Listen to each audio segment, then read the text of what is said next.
শুরুটা আমরা বাংলাদেশের স্কোয়াড নিয়ে করতে পারি। বাংলাদেশের স্কোয়াডটা আমরা শুরুতে একবার দেখে নেব প্রথমেই। যে স্কোয়াডটা ঘোষণা করা হয়েছে ইন্ডিয়া সিরিজের প্রথম এবং দ্বিতীয় টেস্ট দুটো মিলিয়েই যে স্কোয়াডটা, নাজমুল হাসান শান্ত তিনি ক্যাপ্টেন্সি করছেন, মাহমুদুল হাসান জয়, জাকির হাসান, সাদমান ইসলাম top order batters, Mominul Haque, Mushfiqur Rahim, Shakib Al Hasan, Liton Das, মেহেদি মিরাজ, তাইজুল ইসলাম, নাইম হাসান, নাহিদ রানা, হাসান মাহমুদ, তাসকিন আহমেদ, খালেদ আহমেদ এবং সবশেষ যে নামটা জাকের আলী অনিক। এই নামটা দেখে আপনি শুরুতে খানিকটা সারপ্রাইজড হয়েছিলেন কিনা? আসলে আমরা জাকের আলীকে সাম্প্রতিক সময় বিবেচনায় টি-20 রেগুলার ক্যাম্পেনার হিসেবে চিনি, বিপিএলে তিনি চমৎকার খেলেছিলেন। তার ইনক্লুশনটা সম্পর্কে আপনি কি বলবেন?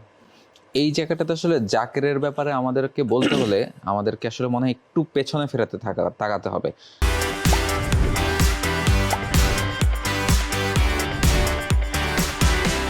হ্যাঁ, সবাই অবাক হয়েছে হঠাৎ করে জাকের, কারণ জাকের আসলে গত 1-2 বছরের কথা যদি বলি, টেস্ট ক্রিকেটের ভাবনাতে তিনি আসলে ছিলেন না।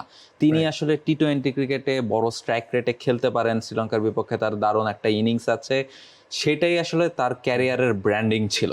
তবে এবার টেস্ট ক্রিকেটে তিনি ডাক পেয়েছেন আসলে তার লাস্ট একটা ইনিংসের কারণে। 172 রানের একটা ইনিংস খেলেছেন তিনি পাকিস্তান এ দলের সাথে। তবে যেটা বলছিলাম যে আমরা যদি একটু পেছনে ফিরে তাকাই, সেই জায়গাটাতে জাকের কিন্তু শুরুর দিকে ফার্স্ট ক্লাস ক্রিকেটার বা ওই লাল বলের ক্রিকেটার সেভাবেই তাকে গণ্য করা হচ্ছিল। পরে তিনি তার ব্যাটিং স্টাইলে কিছু চেঞ্জ এনেছেন এবং এই জায়গাটাতে দীপুকে আসলে বাংলাদেশের ব্যাটিং অর্ডারের লাইন আপে ব্যাকআপ হিসেবে রাখা হতো। নিউজিল্যান্ডের বিপক্ষে সিরিজে তিনি আসলে বাংলাদেশের ব্যাকআপ প্লেয়ার হিসেবে ছিলেন বা তিনি একটা ম্যাচও খেলেছেন। কিন্তু এই সিরিজে তাকে কেন রাখা হয়নি, জাকেরকে কেন হঠাৎ করে নেওয়া হলো, সেটা একটা প্রশ্ন আছে। এই জায়গাটাতে নির্বাচক যে ব্যাখ্যাটা দিয়েছেন যে জাকের আসলে দীপু আসলে পাকিস্তানের সাথে, এই দলের সাথে তিনি আসলে ফর্মে নেই। একটা প্লেয়ার যখন ছন্দে না থাকে তাকে আসলে ন্যাশনাল টিমে সিলেক্টররা রাখতে চাননি। সিলেক্টররা দেখেছেন রিসেন্টলি আসলে কারা ফর্মে আছেন, সেই হিসেবে আসলে জাকেরকে ইনক্লুড করা হয়েছে। অ্যাবসলিউটলি। জাকের আলীর যেই রূপটা আমরা এখানে দেখতে পাচ্ছি, ব্যাট হাতে শ্রীলঙ্কার এগেনস্টে তিনি বেশ একবারে কি বলবো বিধ্বংসী ইনিংস তিনি খেলতে পারেন এবং 4 ছক্কার ফুলঝুরি তিনি ছোটাতে পারেন টি-20 ক্রিকেটে।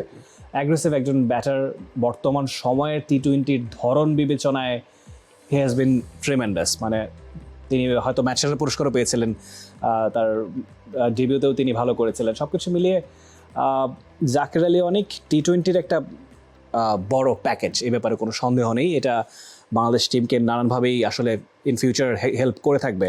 কিন্তু টেস্টে স্পেশালি ফার্স্ট ক্লাসে জাকের আলী অনেকের স্ট্যাটসটা যদি আমরা দেখি তাহলে কিন্তু বুঝতে পারবো যে তিনি টেস্টেও ইকুয়ালি কেপেবল।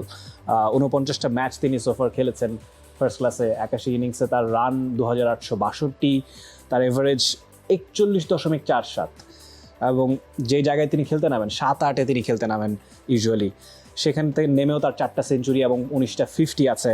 আপনি সবশেষ যেই পাকিস্তান এ দলের বিপক্ষে তার ইনিংসটার কথা বলছিলেন 172 তার সর্বোচ্চ, এটা তো প্রুফ করে যে আসলে তার ক্যাপাবিলিটি নিয়ে সেক্ষেত্রে আসলে খুব বেশি ডাউট কিন্তু নেই। যেভাবে তিনি আমার কাছে মনে হয় মিডল অর্ডারে, আপনি নির্বাচকের কথা বলছিলেন হান্নান সরকার, এখন প্রশ্নটা আসছে এখানে যে শরীফুলের বদলি হিসেবে কেন? শরীফুল ইনজুরিতে পড়েছিলেন লাস্ট সিরিজে। এই ব্যাপারটা কিন্তু আসলে ক্লিয়ার আউট করা হয়েছে যে শরীফুল পাকিস্তানের বিপক্ষে দ্বিতীয় টেস্টেও কিন্তু খেলেননি, কারণ তিনি আসলে ইনজুরিতে পড়ে গিয়েছিলেন। এবং শরীফুলের জায়গায় আপনি বলতে পারেন যে অন্য একজন পেসারকে কেন নেওয়া হলো না, সেই জায়গাটা থেকে বাংলাদেশ দল বা নির্বাচকরা চিন্তা করেছেন যে আসলে ইন্ডিয়াতে তো আসলে পাকিস্তানের মতো সিমিলার কন্ডিশন পাওয়া যাবে না। পাকিস্তানে 5 জন পেসার রাখা হয়েছিল, সেখানে প্রত্যেকটা টেস্টেই 3 জন পেসার খেলেছেন এবং চেন্নাইয়ে সেটা হয়তোবা দেখা যেতে পারে 2 জন পেসার খেলবেন, 3 জন স্পিনার খেলবেন।